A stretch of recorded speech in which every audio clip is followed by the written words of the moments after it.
Hey everyone, it's Karen from Mayfly Life, and today I'm making a liquid hair conditioner instead of my solid conditioning bars. I decided to try out and test a liquid conditioner that actually is made by a fellow soaper and a natural cosmetic maker, and I want to try it out for myself and see what it's like. And I can tell you, I love following her, Rayma from Humblebee Me. She is fantastic. I just love her to death. And when I'm making things that recipes that she's provided, I generally make them for myself, which all the time I actually do make them for myself. I don't resell or anything like that. That's a no-no. But I want to try and test out the liquid hair conditioner. It's very similar to making a lotion, like hand lotion and that. And basically that's exactly what hair conditioner is. Although you aren't using as much oils as you would in a hand lotion or a body lotion. So it's got two phases. It's got the oil and the water phase, and I don't have a particular ingredient that she calls for, which is an aloe vera concentrate powder, but I do have aloe vera juice, which you can substitute for the concentrate by combining 40 grams of aloe vera juice and 40 grams of distilled water in the water phase. So right now what I'm going to do is I'm going to do the oil phase, where I'm going to have to melt the emulsifying waxes. It's BTMS 50, which is a catatonic ingredient, which is necessary to have a conditioning hair conditioner, so to speak.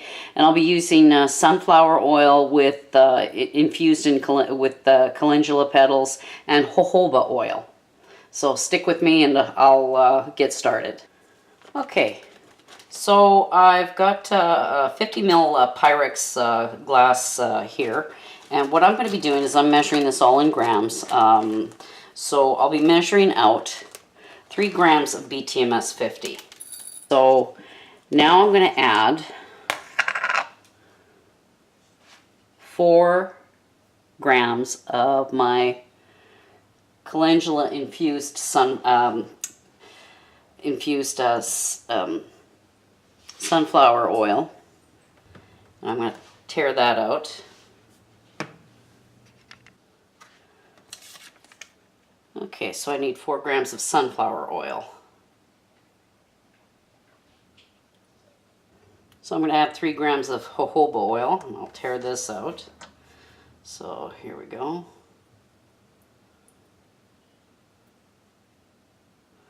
Here's 1 gram, because this adds up real quick. I don't want to overuse.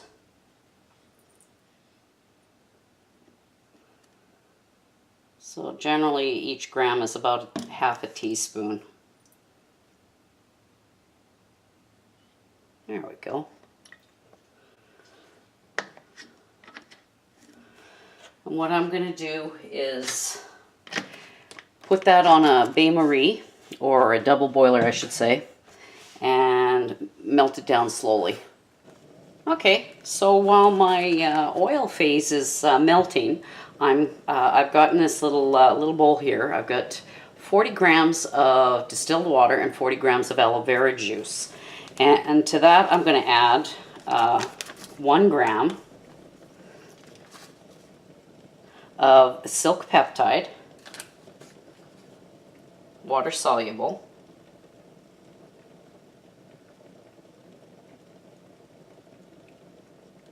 I'm just wondering if my machine is broken. My measuring cup, or my scale I should say. There we go, finally.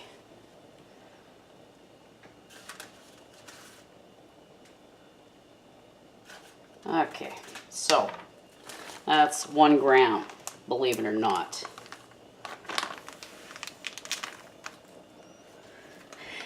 And then I'm going to add 10 grams of vegetable glycerin.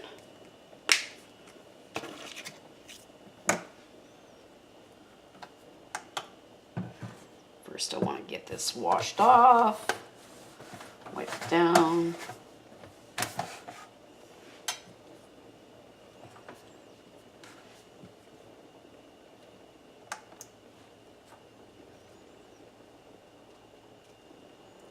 And I'm going to add 10 grams.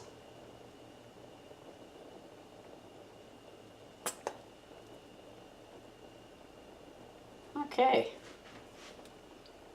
A little bit for good measure. And I'm going to add a few drops of vitamin E from a vitamin E capsule. And I'm going to mix that in and get it all warmed up so that I can mix the two phases together.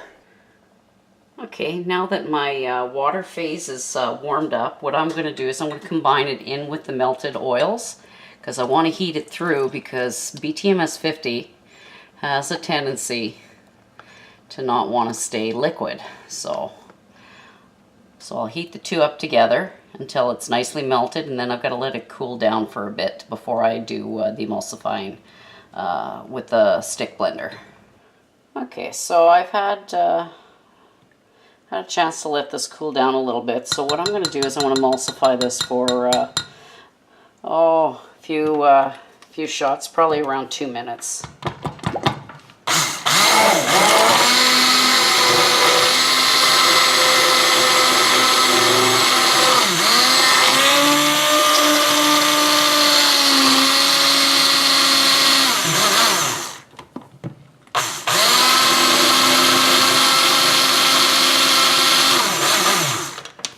So I'll bring you back.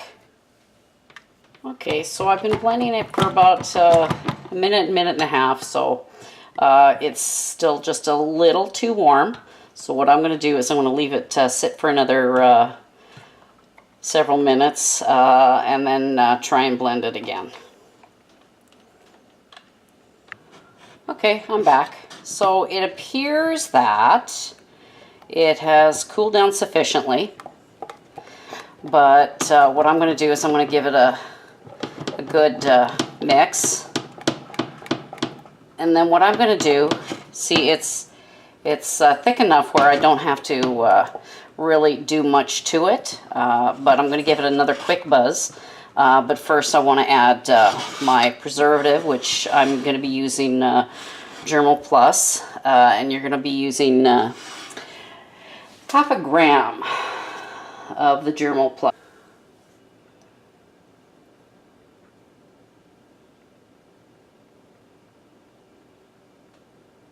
As you can see, it's very thick, and I'm just mixing it in.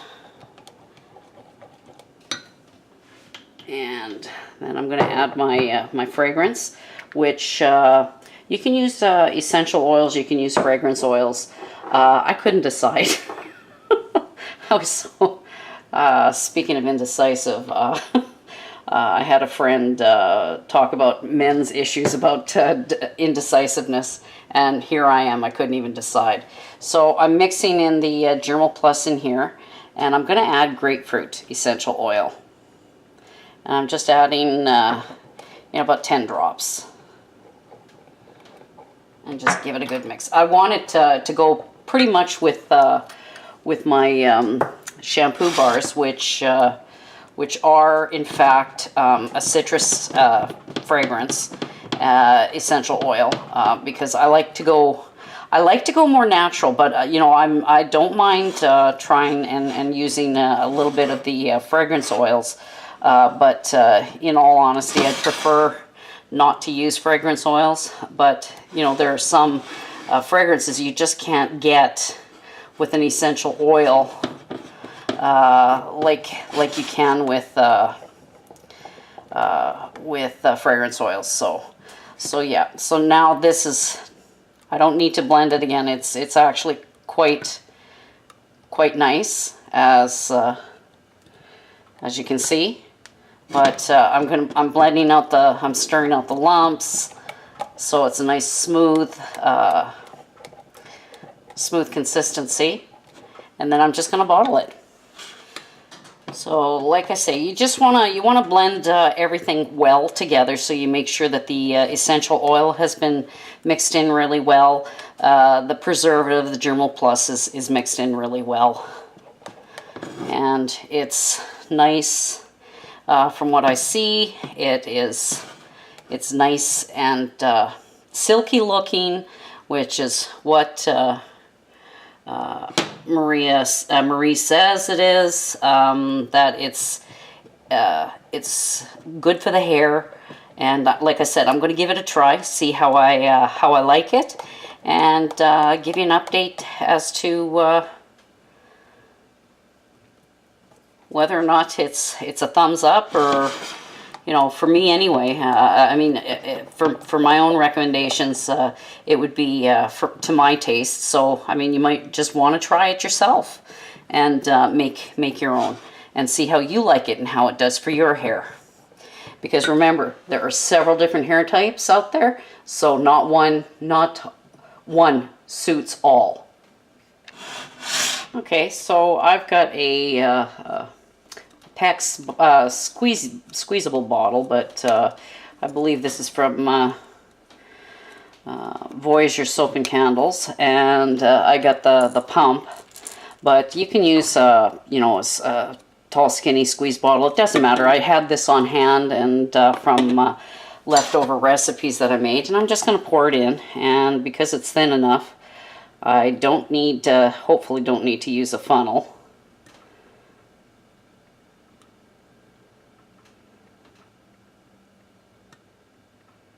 Ooh, it's a little thick. But like I say, this is for my own use anyway, so. But let's see, what can I find here? Can I find my funnel? Yes, I can. So I'll just shove my funnel in there and just pour it in.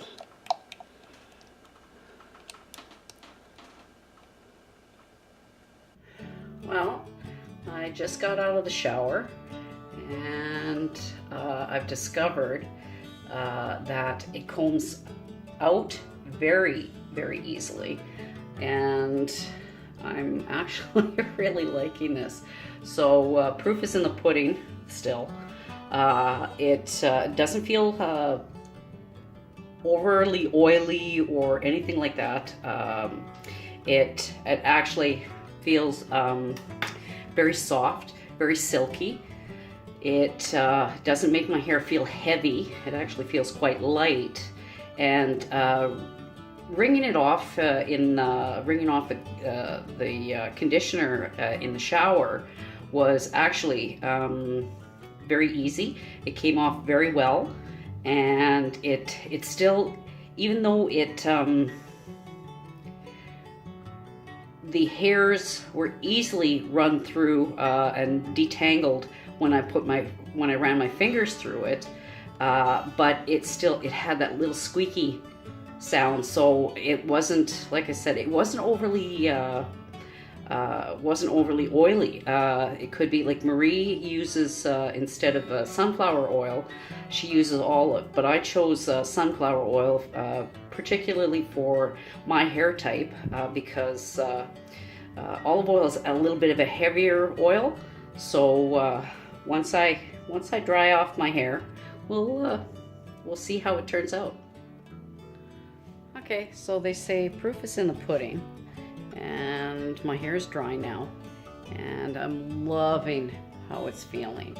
It's so soft, so silky. I can easily run my hands through my hair, and I'm really, really liking this this hair conditioner. So Marie, thumbs up. Damn good recipe. Way to go. Thanks for joining me. Catch you in the next one.